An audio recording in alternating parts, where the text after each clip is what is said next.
They stormed my private lake with a tow truck, a megaphone, and a clipboard, screaming that my grandfather's boat was a threat to community sovereignty. HOA Karen, in full polyester glory, declared my aluminum fishing boat an act of visual terrorism against Bellwood harmony. They fined me $750, 0 cents, ripped it from the dock like it was radioactive, and left behind a notice so smug it practically smelled like lavender lotion and legal threats. I wasn't trespassing. I was being colonized. And they had no idea whose lake they just messed with. They took my boat off my own damn lake. No, you didn't misunderstand that. They stole it from me on my property. And by they, I mean the overzealous clipboard commandos known as the Bellwood Lakeside HOA.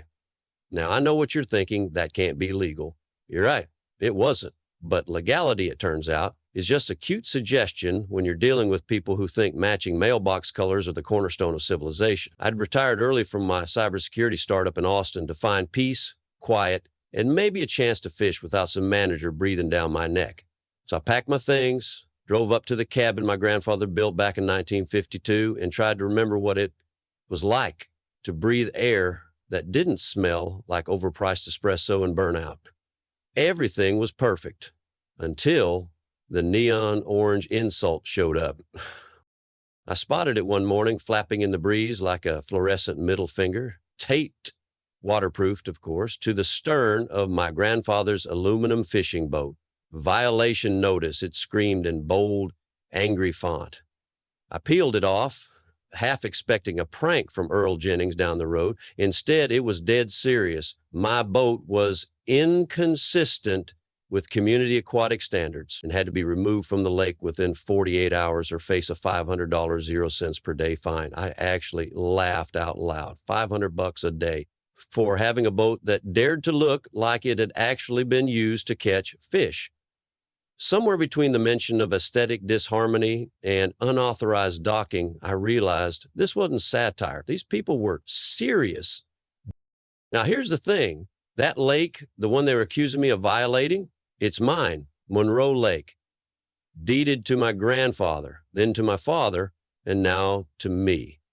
The HOA was acting like it was their private pond, like I had just rolled up in an RV and dropped anchor without asking permission.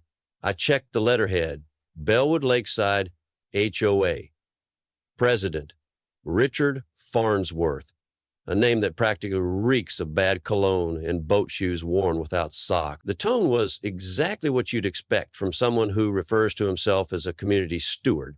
Condescending, passive-aggressive, and just oozing with the kind of artificial authority that only truly insecure people cling to. I read the notice again just to make sure I wasn't hallucinating from too much lake air. Nope, still said $500, 0 cents a day, still said eyesore, still made me want to scream into a pillow. So I did what any recently retired man with too much time and a personal vendetta would do. I made coffee, sat on my dock, stared at the offending boat, which for the record still floats just fine, and tried to figure out which level of hell I'd stumbled into. That's when Earl Jennings called. He's my neighbor, 78, and the closest thing Bellwood has to an honest historian. They finally came for you, huh? He said, Roddy chuckling. I told him about the violation notice, and he just sighed. Those HOA vultures have been circling your lake for years. Wait till you find out what they've really been up to. He hung up before I could ask what he meant. That should have been my first clue, because if I thought a neon slip and a bogus fine were the worst of it, I hadn't even scratched the surface. Bellwood Lake wasn't just a patch of water to my family. It was the legacy. My grandfather, Howard Monroe, bought the entire 60-acre lake and surrounding woods in 1952 for the princely sum of $4,300, 0 cents, and a handshake. No HOA, no community covenants, no busybodies measured lawn height with a ruler. Just pure land, fish, and freedom. The cabin he built, by hand, mind you, still stood proudly by the shore, a little lopsided in places, but stubbornly solid, much like the man himself. He wasn't a rich guy, but he believed in stewardship. This lake ain't just water, Caleb, he used to say while baiting a hook. It's a promise. You take care of it, it'll take care of you.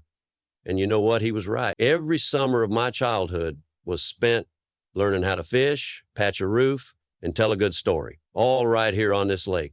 You don't just forget that kind of inheritance.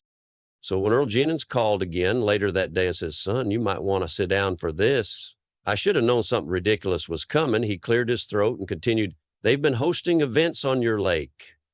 Events? Fishing tournaments, he said. Big ones with banners, trophies, the whole circus. They've even got a name for it, the Bellwood Elite Anglers Club. I blinked. Elite anglers? On my lake? It was like hearing someone threw a country club gala in your living room while you were out buying milk. Earl continued, "You ever wonder why there's a fancy dock on the East Shore now? That wasn't there 10 years ago." I hadn't even made it over to the east side yet. Turns out, while I was out building firewalls for banks, someone was out here building boat slips and handing out medals. Naturally, I opened my laptop. A quick search for Bellwood HOA fishing led me to a Facebook page that looked like Bass Pro Shop had thrown up on a wedding planner's Pinterest board. Dozens of photos. Grinning men in $400 0 cents performance fishing shirts, posing with bass the size of golden retrievers, fancy tents, catered barbecue, a live band. There were hashtags Elite Anglers Championship and Bellwood Big Catch. And the kicker? A giant check being awarded to the tournament winner. $5, 0 cents on my damn land. "You think this ends with a warning on your boat?" I muttered. "They're profiting off my lake. That's not petty HOA meddling. That's straight up commercial trespassing wrapped in pastel polos and Yeti coolers." And here's where things really started to feel like a bad sitcom. Their latest post invited all Bellwood community members and verified elite anglers to join the 15th annual championship next weekend at the East Shore Pavilion. East Shore Pavilion, that's a generous term for what looked like my flattened firewood stack and a couple of stolen lawn chairs, but now it had a logo. My grandfather used to say that entitlement wears a suit and carries a contract. Apparently, in Bellwood, that also comes with trout-shaped trophies and a buffet. Something told me I'd just uncovered the tip of an entitlement iceberg, and believe me, I was ready to go fishing. Just not for bass. The moment I hung up with Earl, I knew exactly who to call. Nina Reyes.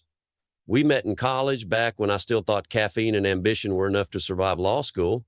She made it through, top of her class, and now worked as an environmental and property rights attorney who ate land grabbers for breakfast and quoted zoning codes like scripture. "So let me get this straight," she said after I finished my story over the phone. "They fined you for keeping your own boat on your own lake, and they're running fishing derbies like it's their private Bassmasters Club?" I could practically hear her smirk.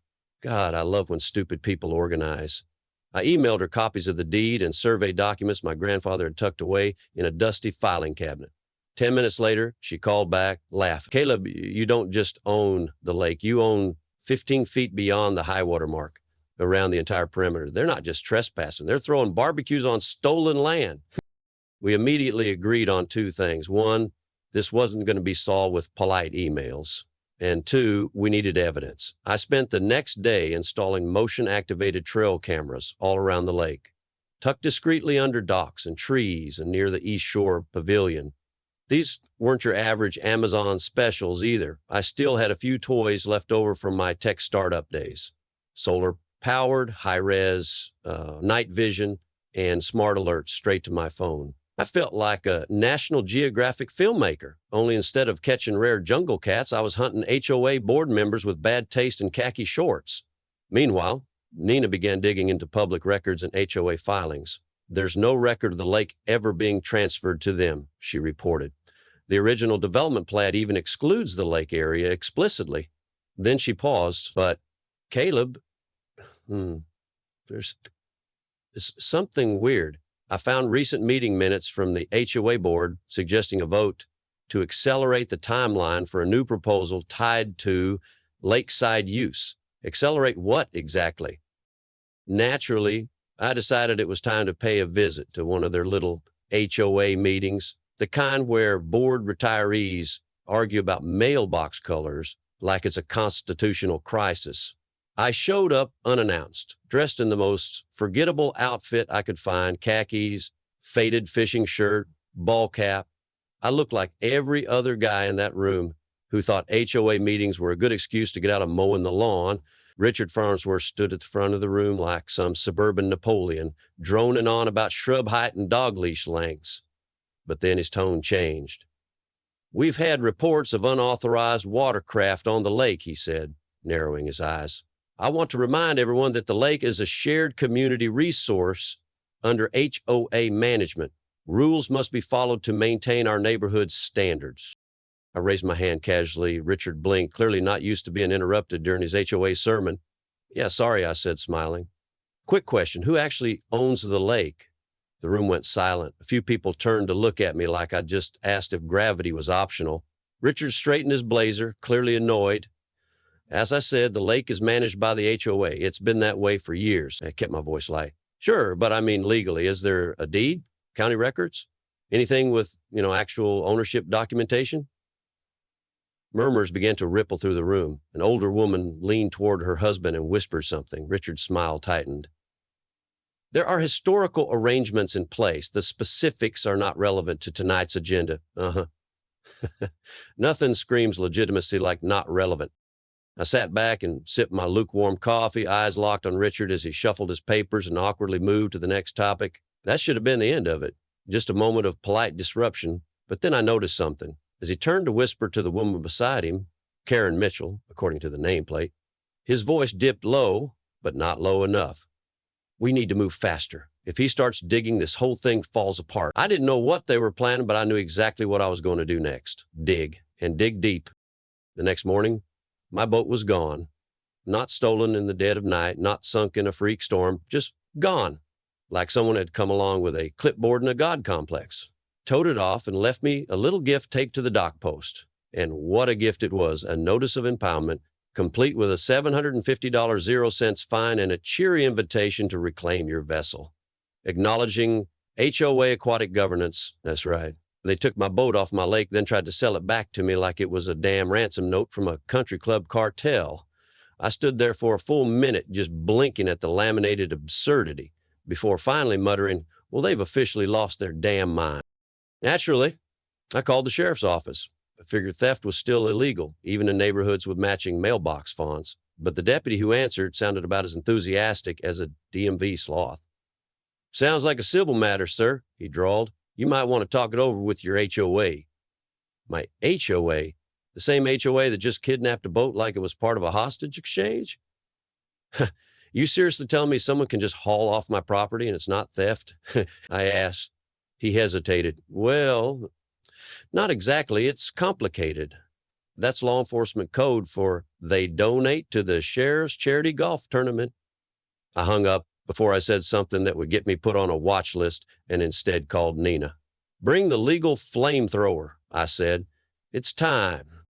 She arrived that afternoon with a folder thicker than a wedding cake and a look that said, "I've been waiting for this moment my whole career." We spread out maps, property surveys, and HOA meeting transcripts across the kitchen table like we were planning a heist.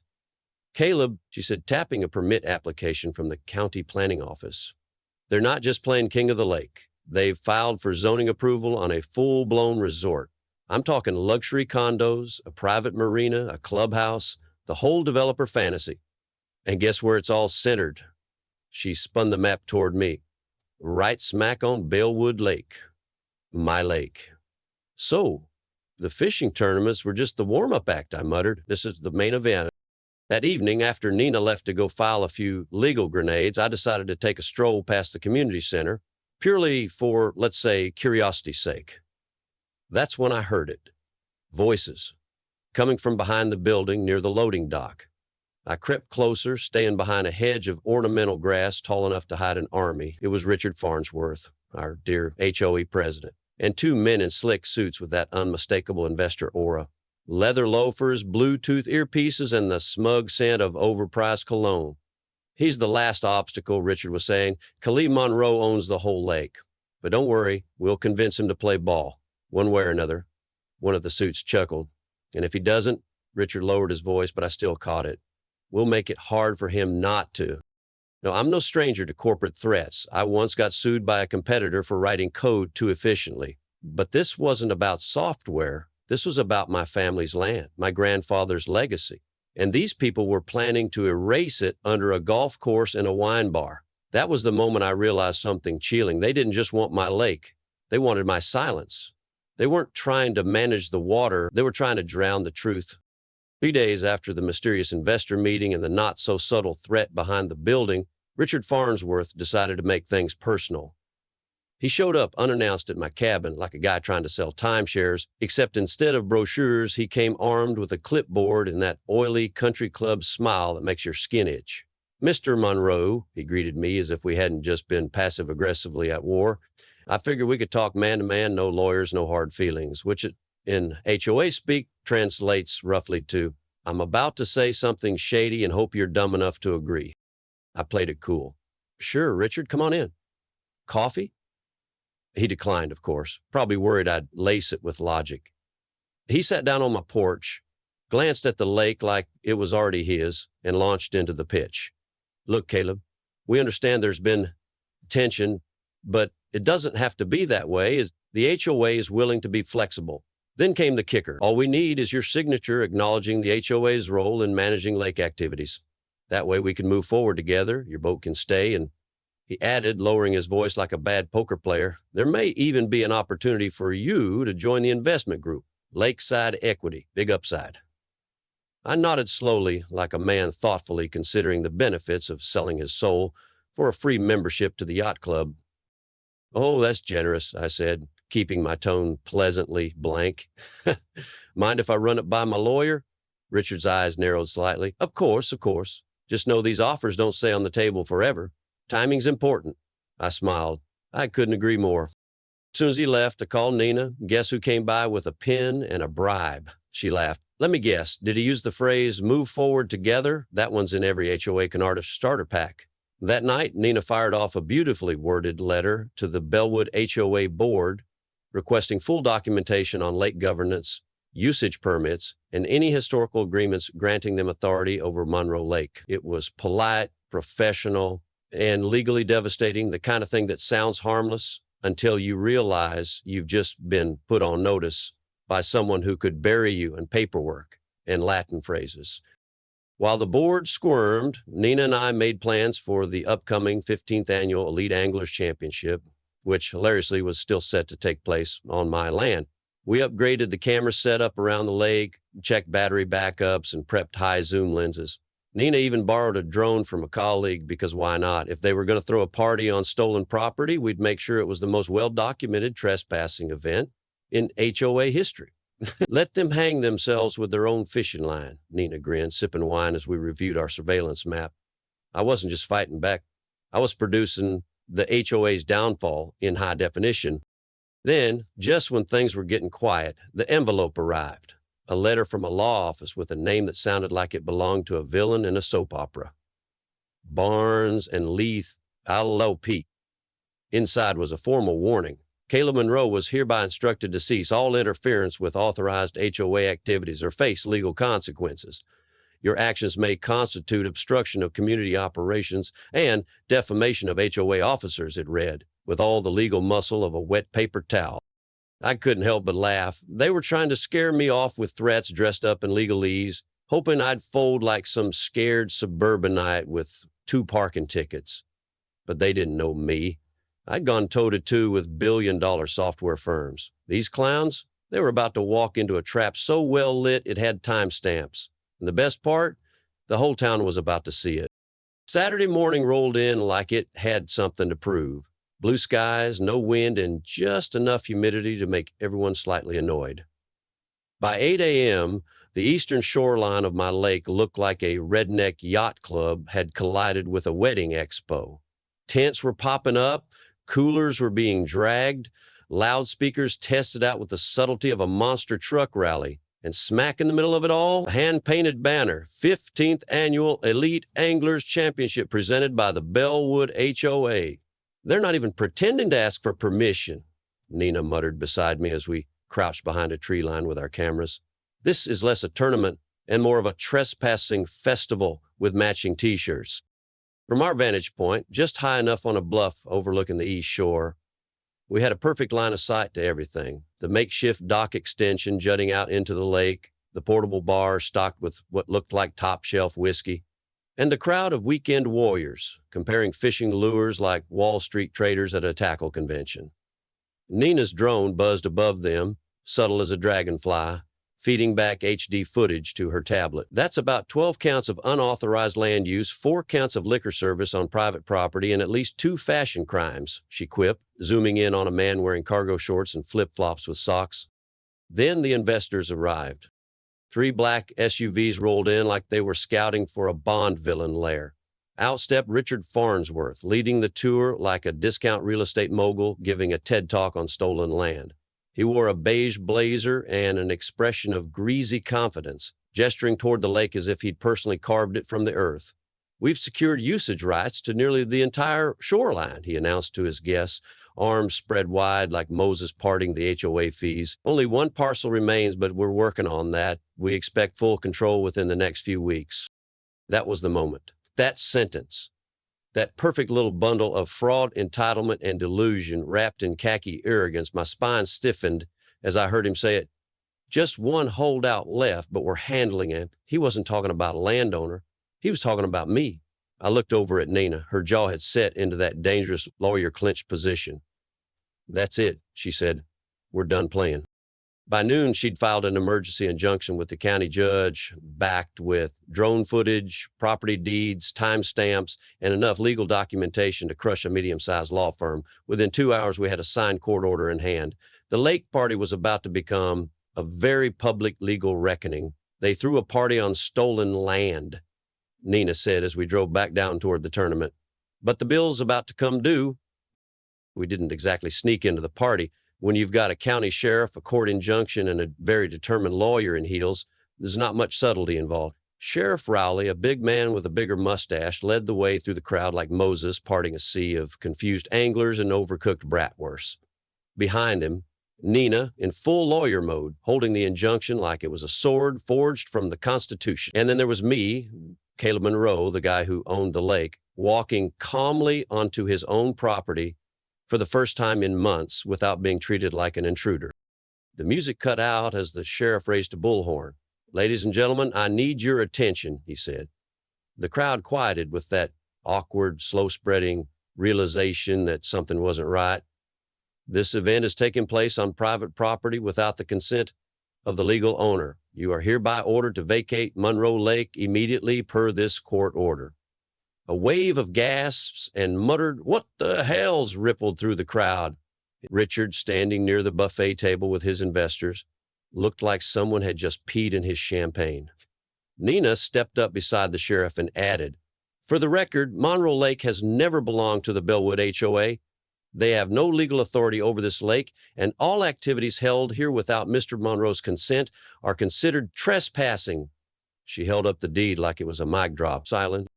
Then the shouting started. Residents stormed toward Richard, demanding answers. "You said we paid fees for lake upkeep," one man barked. "I bought my house because of lake access. What the hell, Farnsworth?" Several people looked visibly sick, while others just looked furious. The investors, meanwhile, were already backing away from Richard like he had a contagious bankruptcy. One of them, a woman in a tailored Navy suit, glared at him and hissed, "You lied to us." Richard tried the oldest move in the scammer playbook, the innocent shrug.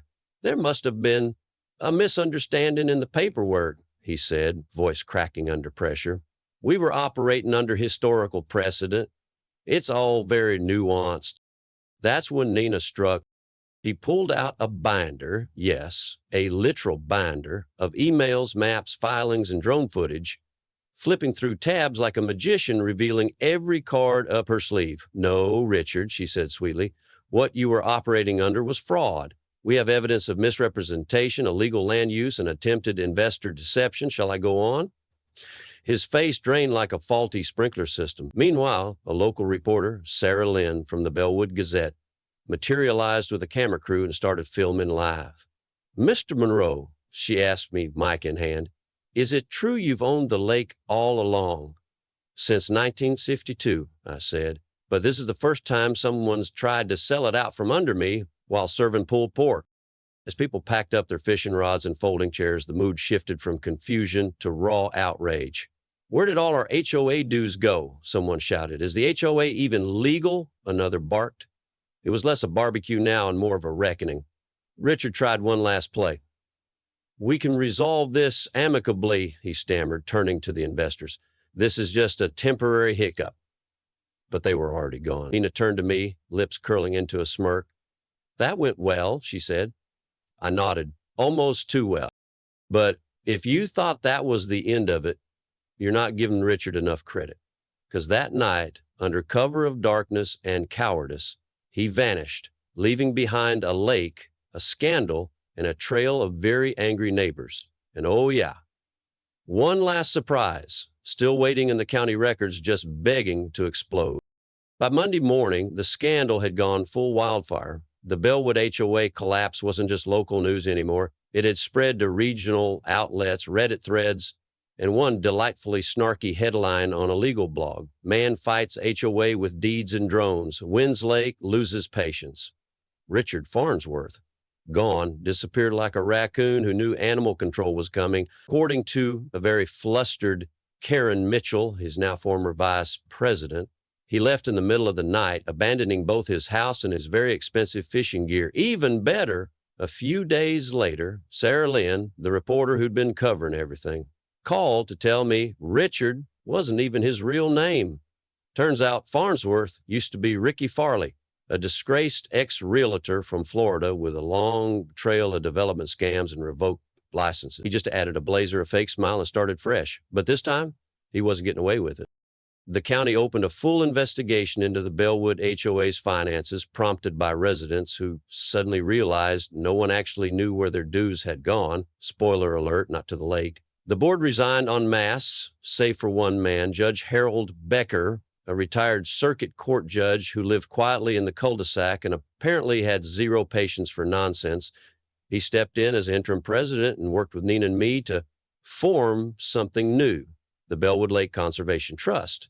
We drafted bylaws, created public access guidelines, and even set up an online system where residents could request lake use permits for free, because apparently not everything has to come with a hidden fee and a smile that smells like fraud.